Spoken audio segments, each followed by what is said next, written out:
Digamos, la evidencia que tenemos de su realidad histórica es los millones de budistas que hoy día hay por el mundo. Esta es probablemente la joya arqueológica para mí más valiosa que hay en la India, es la estupa de Sanchi, y reproduce algunos episodios de la vida de Siddhartha. ¿Vale? Esto es China, Thousand Caves, las 1000 cuevas que hay en el Taklamakan.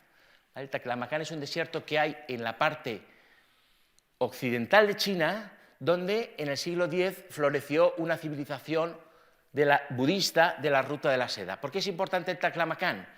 Porque allí hace mucho frío. Y el problema con los manuscritos y los textos budistas es que no se conservan porque se escriben en hojas de palma.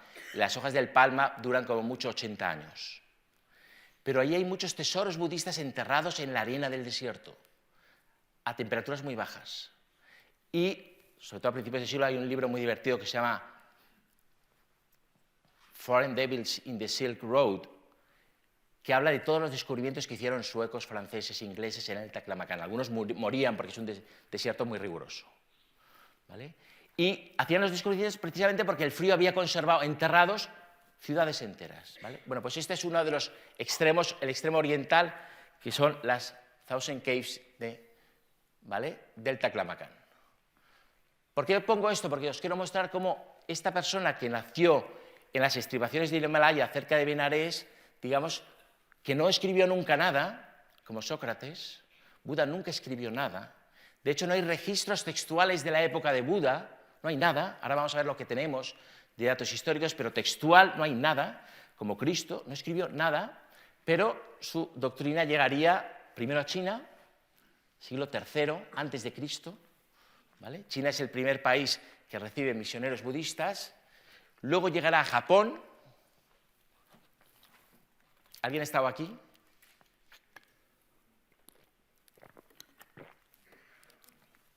Este es el Templo Dorado de Kioto. Corea, ¿vale? Bután, esta es una tanka butanesa. Y Tíbet. Al Tíbet llega muy tarde.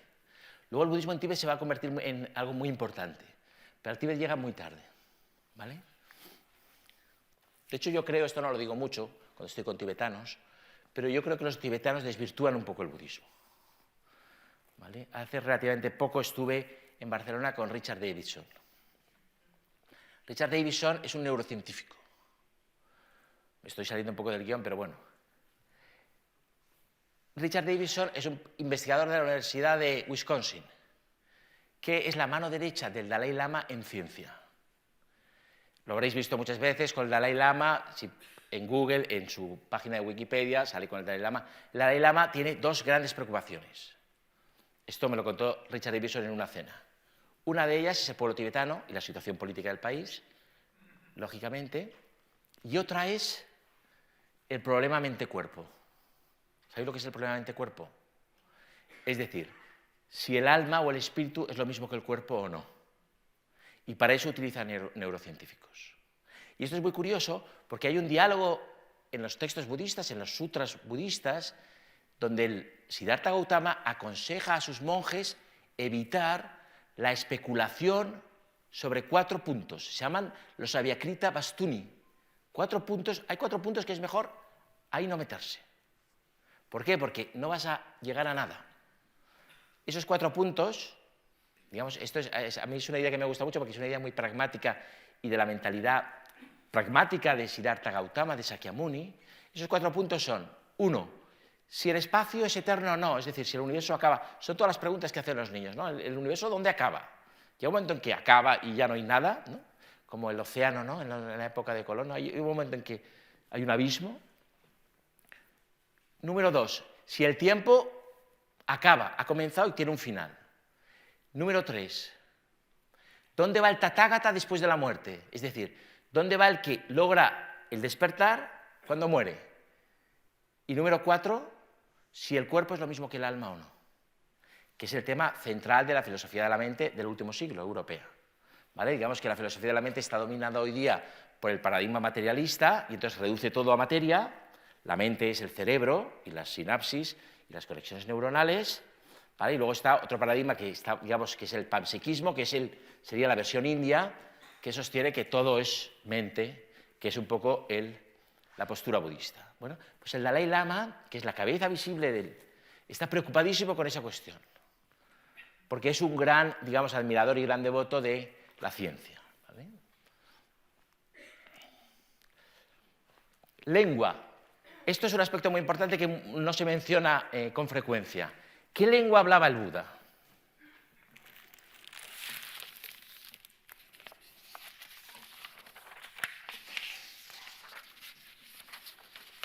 ¿Qué lengua hablaba el Buda? No lo sabemos. No lo sabemos. Sánscrito no hablaba. Pali tampoco. Digamos, los budistas Theravada, que son los budistas de Tailandia y de Sri Lanka, que se consideran, Theravada significa los antiguos, se consideran, digamos, los originales, dicen, no, el Buda hablaba Pali. El Buda no hablaba Pali. El Buda hablaba alguna versión del Prákrito, seguramente el Magadhi, que no sabemos cómo era, ni cómo se escribía. ¿Vale? Pero hay un episodio muy significativo respecto a la lengua de la leyenda de la leyenda de Buda que me gustaría leeros, porque marca de una manera muy clara la postura del budismo ante el lenguaje, ante lo discursivo. ¿Vale?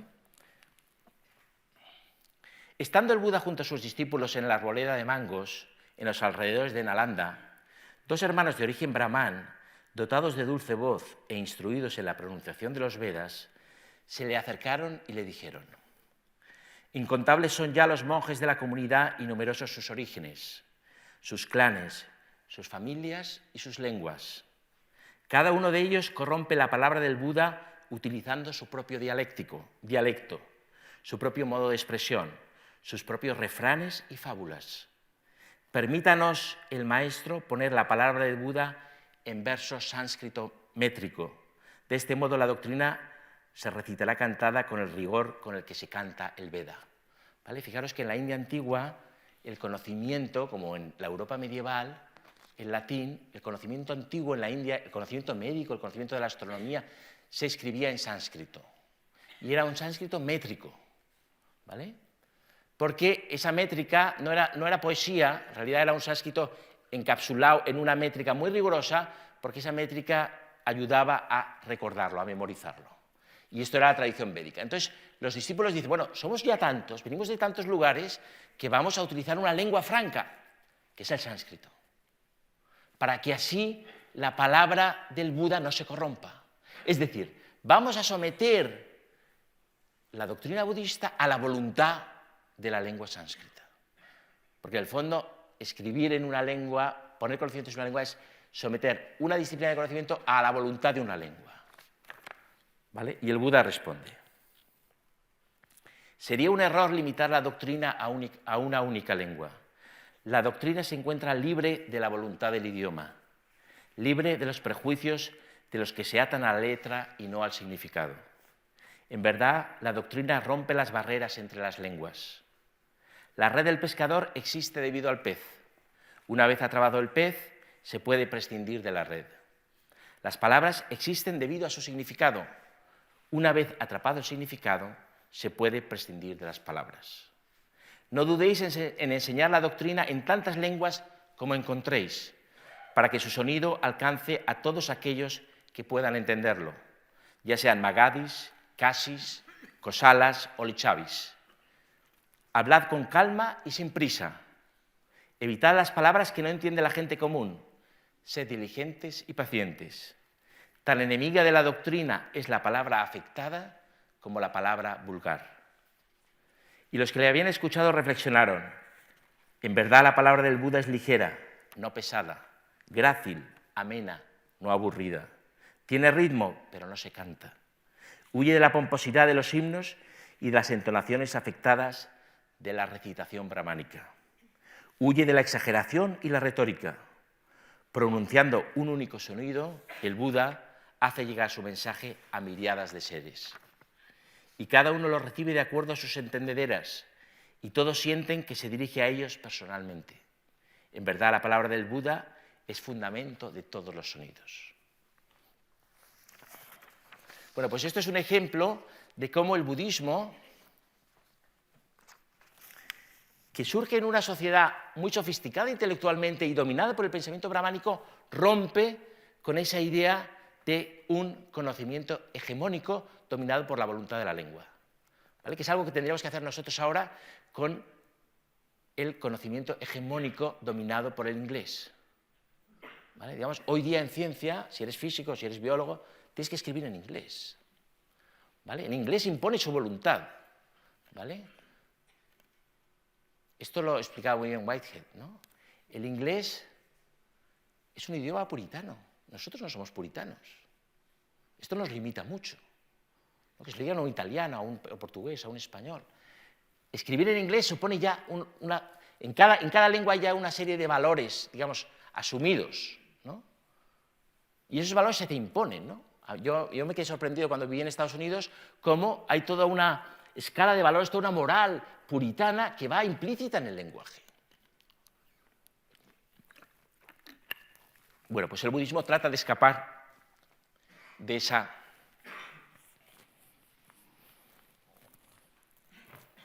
uniformización del pensamiento, que diría Hannah Arendt, ¿vale? El mundo académico y el mundo, digamos, científico tiende a uniformar el pensamiento. Bueno, pues el budismo trata de escapar. Bueno, aquí tenemos la estupa de Sarnath. Sarnath es un lugar que está a 5 kilómetros de Benarés. Cualquiera que vaya a la India, vaya a Benarés, puede visitar. Es importante porque aquí fue donde el Buda dio su primer sermón, su primera enseñanza. Y aquí hay una estupa que construyó Ashoka, el emperador Ashoka, que nos dice algo sobre el Buda histórico. Es esto. Esto está escrito en lengua brahmi, ¿vale? Que es una lengua que se ha logrado descifrar. Y aquí hay una alusión a una peregrinación que hizo el emperador Ashoka a Lumbini, que es el lugar donde nació Siddhartha Gautama. Sabemos, más o menos, que Ashoka vivió entre el año 280 a.C. y el año 220 a.C., con lo cual sabemos que el budismo es anterior al siglo III a.C. ¿Vale? En 1988 se hizo un congreso internacional, mi maestro fue, para decidir las fechas del Buda. Se reunieron todos los sabios del mundo. Hay muchos austriacos, sánscritistas austriacos, ingleses, australianos, alemanes. Hubo un gran debate, hubo una gran polémica, cada uno venía con sus pruebas y al final se adoptó, que es lo que pasa en el mundo académico siempre, por una solución de consenso, ¿vale? Y el consenso fue, bueno, el Buda murió en el año 400 a.C., 20 años arriba, 20 años abajo. Esa fue la solución de consenso después de una semana de reuniones y de mucha polémica. Es decir, el Buda era contemporáneo de Sócrates. Sócrates muere en el 400. Después de todo eso, que causó gran... porque históricamente el Buda siempre ha sido siglo VI, esto nos lo llevaba al V. Después de todo ese lío, se descubre en Lumbini un templo a Mayadevi, que es la madre de Buda, un templo del año 550 a.C., con lo cual volvemos al siglo VI. ¿Vale? Pero bueno, sabemos que es anterior a Ashoka, porque tenemos esta prueba, esto es un pedazo de una estupa de Ashoka que forma parte del escudo de la India ahora, y luego este es el documento budista más antiguo que tenemos. Fue descubierto en Afganistán. Siempre todos los descubrimientos importantes del budismo antiguo se descubren en Asia Central, porque en la zona de Kashmira y en la zona de Peshawar, donde capturaron a Bin Laden, esa zona fue una zona budista del budismo de la escuela Sarvastivada y de las escuelas de Cachemira y de la escuela Vijñanavada de Vasubandhu. Fue una zona muy importante y ahí hubo una civilización de budista, también el budismo de Gandhara, ¿no? Que era un arte greco-búdico. Y estos manuscritos de textos están... El soporte de los manuscritos son corteza de abedul y los tiene, como no podría ser de otra manera, la Biblioteca Británica. ¿Vale? Siglo I, contemporáneos de Cristo. Estos son los textos budistas más antiguos que tenemos. ¿Vale? Es decir, tenemos el dato arqueológico, ¿vale?, de Ashoka y tenemos la corteza de abedul del Museo Británico, encontrada en Afganistán. ¿Por qué no se escribía en esa época? Bueno, pues como pasaba en la antigüedad. No sé si habéis visto, alguno ha visto, yo vi ayer la película de Scorsese, El silencio. No sé si la habéis visto, ¿no? Pero bueno, hay un momento en la película donde, digamos, los inquisidores japoneses intentan que los jesuitas pisen una imagen de Cristo, para que repudien a Cristo, ¿no? Bueno, pues en estas tradiciones no se escribían porque un libro se puede quemar, se puede pisar. En cambio, un corazón no. Entonces se transmitía oralmente, se transmitía de una manera esotérica, ¿no? Se transmitía al discípulo y se protegía de esa manera la doctrina. Es decir, estaba mucho más protegida la doctrina en la memoria de un monje que en un papel o en un papiro. ¿Vale? Y estos son los lugares por donde discurrió la enseñanza de Siddhartha Gautama. ¿Vale? Siddhartha Gautama es hijo de Suddhodana, que es un rey de la etnia Sakya, que tiene como capital del reino Kapilavastu, ¿vale? Que hoy día es Nepal. ¿Vale? La frontera India-Nepal está por aquí. ¿Vale? Él nace en Lumbini, porque su madre, la reina Mayadevi, siguiendo la costumbre, se va a parir a casa de su familia y en el camino le sorprende el bebé y nace en Lumbini, que es donde va a hacer Ashoka la peregrinación. ¿Vale? Él va a recorrer toda esta zona. Este es un lugar muy importante, hay muchos diálogos budistas que se sitúan aquí. Esta era una capital imperial de la época y aquí está Benares. Y ahí está Sarnath, que es donde hemos visto la stupa antes. ¿Vale? Todos estos lugares se pueden visitar ahora, ¿vale? Aunque no hay budistas en la India, pero están todos, digamos, los sites, todos los restos arqueológicos de la India están aquí. Aquí está Bodh Gaya, que ahora lo vamos a ver, que es donde él alcanza el despertar. ¿Vale? ¿Qué nos dice la leyenda? Bueno, pues es bien conocida. Voy a pasar un poco rápido sobre la leyenda, pero la leyenda nos dice que Siddhartha es hijo de un rey, que su padre trata de protegerlo y entonces evita que vea cualquier tipo de sufrimiento, porque tiene unos adivinos que le han dicho algunas cosas. A uno de los adivinos le ha dicho que va a ser un mendigo.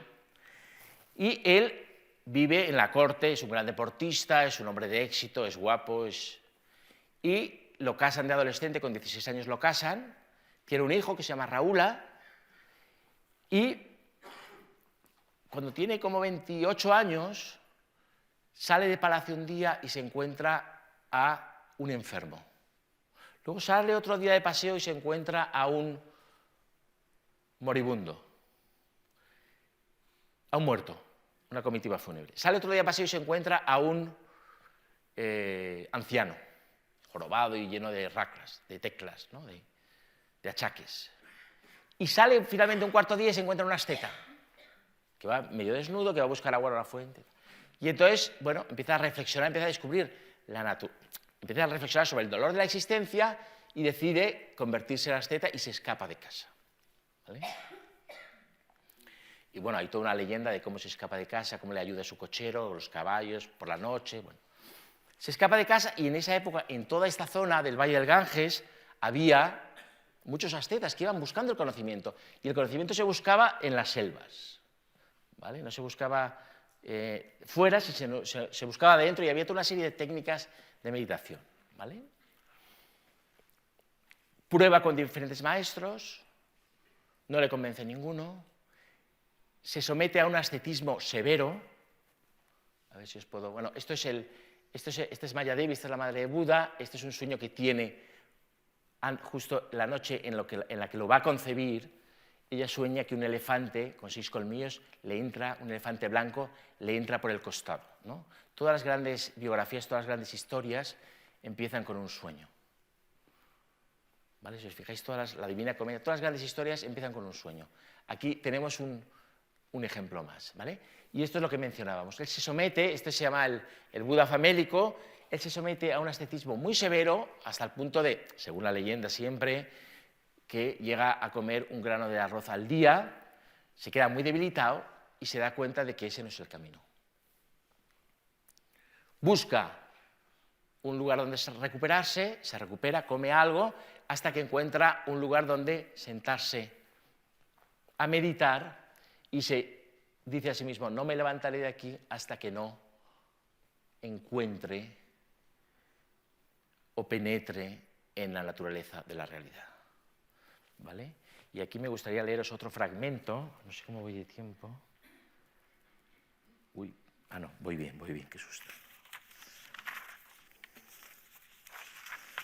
Porque es un fragmento de la leyenda, es un poco largo.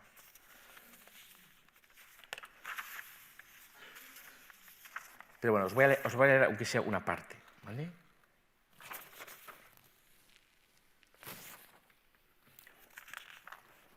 Él se sienta, ha estado muy débil, un cabrero y una cabrera le han ayudado, le han dado un tazón de leche con miel,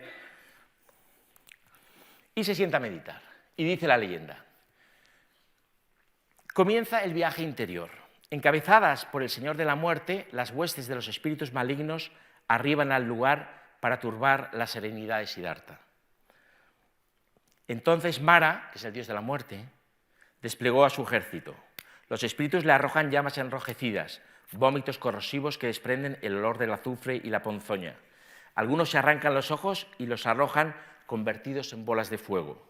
Otros extienden sus lenguas pegajosas tratando de estrangularlo, arrojando vientos huracanados y lluvias de azufre, gritos histéricos y tétricas carcajadas. Se cortaban la cabeza unos a otros y las lanzaban sobre él. La mente de Siddhartha se mantuvo inconmovible como el espacio. Como un sueño, como una ilusión mágica, como el reflejo de la luna en el agua, así veía él todas estas acometidas, irreales, carentes de sustancia, vacías. Sin más tropa que la concentración mental, sin lanzas, carros, arcos o flechas, sin soldados ni elefantes, armado con la fuerza de la serenidad y el arco del discernimiento, redujo a cenizas el ejército del maligno, que desapareció como por arte de magia.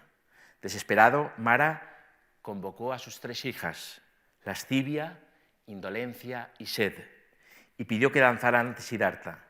Las doncellas, expertas en los artificios del amor, pusieron en juego las 32 tretas de la seducción, balanceándose como juncos timbreados por el viento, mostrando sus redondos pechos, columpiando sus velos y sus sonrisas, contorneando las caderas, agitando las ajorcas en rítmico cascabeleo, etcétera, etcétera, etcétera. Pero Siddhartha se mantuvo imperturbable. Entonces el maligno hizo temblar la tierra y arrancó los frutos de los árboles, que cayeron como granizo. Envió un vendaval y el viento se enfureció salvajemente en todas direcciones. Los ríos se desbordaron, arrastrando a su paso cabañas, ermitas y aldeas. Los monos se lanzaban desde las alturas, los conejos huían de sus madrigueras, las aves abandonaban sus nidos. Las serpientes trataban inútilmente de trepar a los árboles, los búfalos se arrojaban al río. Siddhartha, sentado en la posición de loto, con los ojos entornados, inconmovible en su fuerza interior, no se sintió inquieto ni mermado por las calamidades. Su mente disolvía las amenazas, pues de mente estaban hechas. El que durante incontables periodos de tiempo había desarrollado las más excelsas virtudes, tocando gentilmente la tierra con su mano derecha, pronunció las siguientes palabras: que esta tierra, libre de malicia, hogar de los seres vivos, sea testigo y garantía de mi visión. En ese mismo instante la tierra tembló 6 veces y resonó como resuenan las campanas de bronce de Magadha. Había algo emocionante en ese temblor, algo divertido, estimulante y auspicioso. Los seres no podían saber qué era, pero lo sentían admirablemente. Y la diosa tierra emergió de su morada y se inclinó ante el Bodhisattva. Las huestes malignas se dispersaron como ciervos ante el bramido de un volcán. Bueno, pues esto pertenece al Mahabhastu, que probablemente es la leyenda más hermosa, que está escrita en sánscrito, la leyenda más hermosa de todas las leyendas de Buda. Hay, digamos, 3 grandes leyendas de Buda, 3 grandes textos, digamos, que recrean la vida de Buda. Uno es la Lalita Vistara, otro es el Buddha Charita y este es el Mahabhastu, que probablemente hay una edición en inglés en 3 tomos publicada por Oxford, ¿vale? Bueno, pues este es el árbol del despertar en el siglo XIX, ¿vale? Esto es un templo que hay ahora en Bodh Gaya y ahí tenemos el árbol, ¿vale? Que recuerda un poco al árbol de Guernica, ¿no? Un árbol que se mantiene tanto tiempo, ¿no? Y que lo cuidan, que a veces se enferma y hay que, ¿no?